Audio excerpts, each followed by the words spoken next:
క్లియర్గా మొన్న ముఖ్యమంత్రి గారు మాట్లాడుతూ మంత్రులు ఇవ్వడం అనేది నా చేతుల్లో లేదు అని చెప్పేసి చేతులు ఎత్తేసి మీలాంటి వాళ్ళను ఢిల్లీకి పంపే ప్రయత్నాలలో ఉన్నారు. మరి ఢిల్లీకి ఎన్నిసార్లు పోయి ఇచ్చారు మంత్రి పదవి గురించి మీరు అని అంటే? నేను అదే చెప్తున్నా క్రాంతి, ఢిల్లీకి కానీ ఎక్కడికి కానీ కాంగ్రెస్ పార్టీ ఎమ్మెల్యేకు వెళ్ళి నాకు మంత్రి పదవి కావాలి అని చెప్పేసి అవసరం ఉండదు క్రాంతి. ఎందుకంటున్నా అదే చెప్తా ఉన్నాను, మా సిస్టమే చాలా రోబోస్ట్ సిస్టమ్. లక్ష్మీకాంత్ వరకు మంత్రి పదవి ఇవ్వాలి అంటే సామాజికమైనటువంటి సమతుల్యత, అర్హతలు ఏమేమి ఉన్నాయి, ఆయనకు ఇస్తే పార్టీకి ఏ విధమైన సేవ అవుతుంది, ఏ విధంగా పబ్లిక్లో ఆయన వర్క్ చేస్తూ ఉన్నాడు, ఆయనకు మన ఒక మంత్రి పదవిని నిర్వర్తించగలే సామర్థ్యాలు ఉన్నాయా అనే విషయం వాళ్ళే చూసుకొని దాన్ని బట్టి. అడగందే అమ్మాయిని అన్నం పెట్టదని అంటారు కదా, మీరు అడిగిర్రా అసలు కాంగ్రెస్ పార్టీని? నాకు అడగవలసిన అవసరమే రాలేదు కదా, నాకు అడగవలసిన అవసరమే రాలేదు, అడగాల్సిన అవసరం కూడా లేదు అన్న ఆశ అవుతున్నది. అదే చెప్తా ఉన్నా నేను. ఇప్పుడు మంత్రి పదవి ఎమ్మెల్యేనే కాదు, ఒక ఉద్యోగి అయినా కూడా నేను పోవాలని చెప్పేసి ఆశ మాత్రం ఖచ్చితంగా నాకుంది. రైట్, మీకు ఎందుకు ఇవ్వాలి? ఒకవేళ మంత్రి పదవి కనుక మీకు ఇస్తే ఎందుకు ఇవ్వాలి? మంత్రి పదవి విషయానికి వచ్చేసేస్తే నా వ్యక్తిగతం కన్నా కూడా జుక్కల్ నియోజకవర్గం విషయానికి వచ్చే అనేది చాలా ముఖ్యమైన పాట. ఎందుకంటే జుక్కల్ నియోజకవర్గం ఏర్పడినప్పటి నుండి ఈ రోజు వరకు ఒక్క మంత్రి పదవి కూడా ఇవ్వలే, ఇంతవరకు ఒక్క మంత్రి పదవి కూడా రాలే. ఆ తర్వాత జుక్కల్ నియోజకవర్గం చాలా వెనుకబడి ఉంది. జుక్కల్ నియోజకవర్గం వెనుకబడి ఉండడానికి ఒక కారణం కూడా అదే. ఎందుకంటే ఆ నియోజకవర్గం నుంచి మంత్రివర్గ ప్రాతినిధ్యమే లేదు ఇంతవరకు.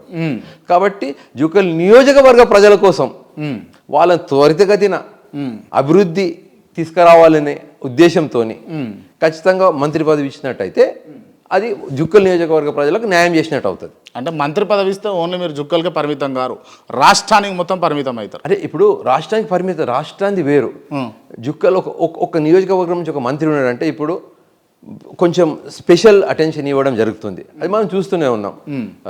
ఏ మంత్రులైనా కూడా, ఎవరు సీనియర్ నాయకులైనా కూడా వాళ్ళ నియోజకవర్గాలను వాళ్ళు కొంచెం ఎక్కువ కాన్సన్ట్రేట్ చేయడానికి అవకాశం ఉంటుంది. ఒకవేళ నేను మంత్రి అయినట్టయితే జుక్కల్ నియోజకవర్గ అభివృద్ధి మీద కొంచెం ఎక్కువ ఫోకస్ చేయాల్సి వస్తుంది. అట్లాంటి జుక్కల్కి మాత్రమే మంత్రిని కాదు, రాష్ట్రంగా మొత్తం మంత్రినే. కానీ జుక్కల్ నా నియోజకవర్గం కాబట్టి జుక్కల్ నియోజకవర్గ ప్రజలకు కొంచెం ఎక్కువ సేవ చేసే అవకాశం దొరుకుతుంది అంతే. Why only choose Jukkal constituency అని అంటే? అది జుక్కల్ కాన్స్టిట్యున్సీ పుట్టింది పెరిగింది జుక్కల్ కాన్స్టిట్యున్సీలోనే.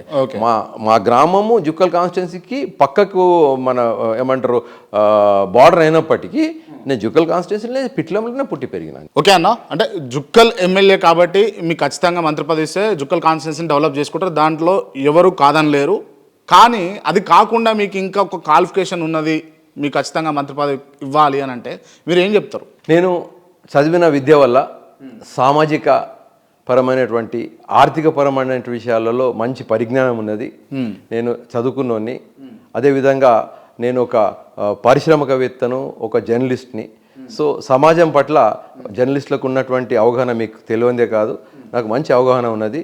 అదేవిధంగా నేను ఒక మాదిగ సామాజిక వర్గానికి చెందినటువంటి వ్యక్తిని కాబట్టి నాకు ఇచ్చినట్టయితే మాదిగ సామాజిక వర్గానికి న్యాయం చేసినట్టు అవుతుంది ప్రభుత్వము.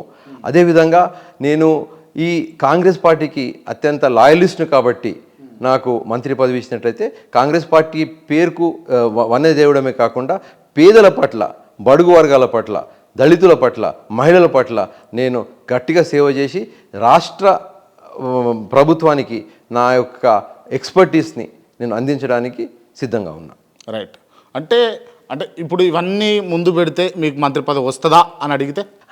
మంత్రి పదవి వస్తుందా రాదా అనే నిర్ణయం 100% అది అధిష్టానం చేతిలో ఉంది. అయితే మీరు అడుగుతున్నారు క్వశ్చన్ కాబట్టి నేను చెప్తున్నాను, కానీ నాకు మంత్రి పదవి వస్తుంది రాదు అని చెప్పేసి నేను చెప్పే పరిస్థితిలో లేను. ఇవన్నీ నాకున్నటువంటి అర్హతలు, దాన్ని బట్టి అధిష్టానం ఒకవేళ నేను అర్హుణ్ణి అని చెప్పేసి ఆలోచిస్తే మాత్రం ఖచ్చితంగా ఒక మంత్రిగా పార్టీకి మరి రాష్ట్రానికి సేవ చేయడానికి నేను సదా సిద్ధంగా ఉన్నా. ఇంతవరకు జుక్కల్లో ఎమ్మెల్యే గెలిచిన వాళ్ళు చెయ్యండి నేను చేసిన అని అంటే మీరేం చెప్తారు?